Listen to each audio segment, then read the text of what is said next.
Who am I is a question that should be addressed within you, digging every time you ask it, digging it deeper and deeper and deeper into yourself.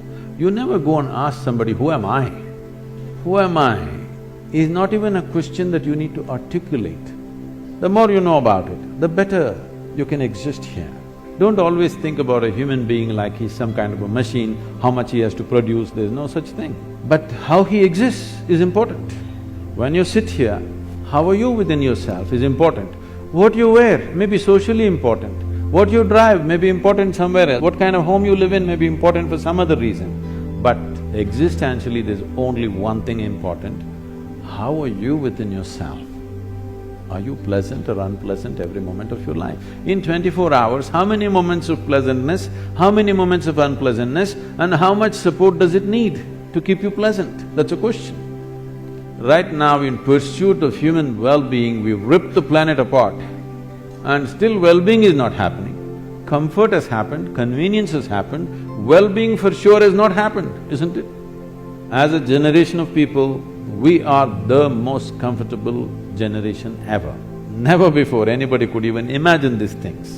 But we cannot say we are the most joyful or blissful or ecstatic generation, no. Are we worse than others? I don't believe so. Every generation, same nonsense. Some people lived fantastic within themselves, others went through all the nonsense they had to go through. This is not because of what's happening to them. See, there are two kinds of suffering.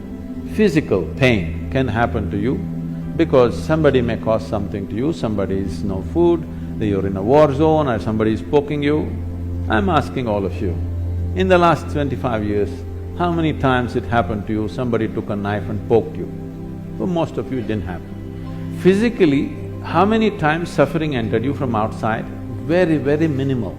Rest is all self-help. That means people are on self-help, busy, causing suffering to themselves daily.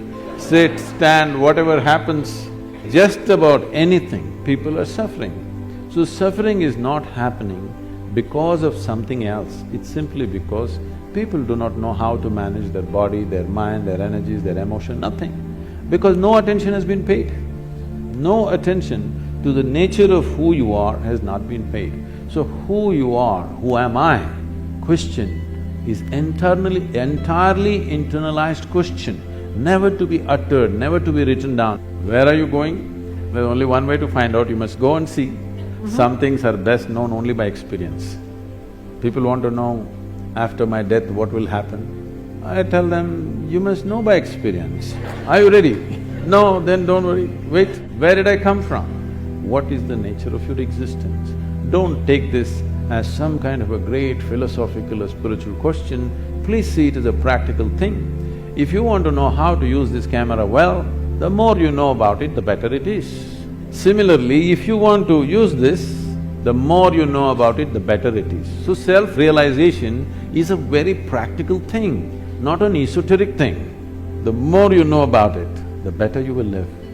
This is not something that you seek at the end of your life. This should be the first step of your life. If you value your life, knowing this should be the first step of your life. Very beginning of your life, this question should be asked. There was a bishop. The bishop asked, can I ask you a question? The yogi said, by all means. The bishop asked, what is life? The yogi went into raptures and then he said, life is like the fragrance of jasmine upon gentle spring breeze. The bishop looked like this, what? Fragrance of jasmine on gentle spring breeze? But our teacher told us, life is like a thorn. Once it gets into you, if you sit it hurts, if you lie down it hurts, if you stand up it hurts. And you're saying it is fragrance of jasmine, spring breeze and all this stuff. The yogi smiled and said, well, that's his life. We have never paid attention to the most important dimension of who you are. You do not know life any other way than the way it happens within you. You are the only doorway to the existence for yourself. Absolutely. You can only experience through this mechanism and no other way. If you don't know this, what the hell are you doing here?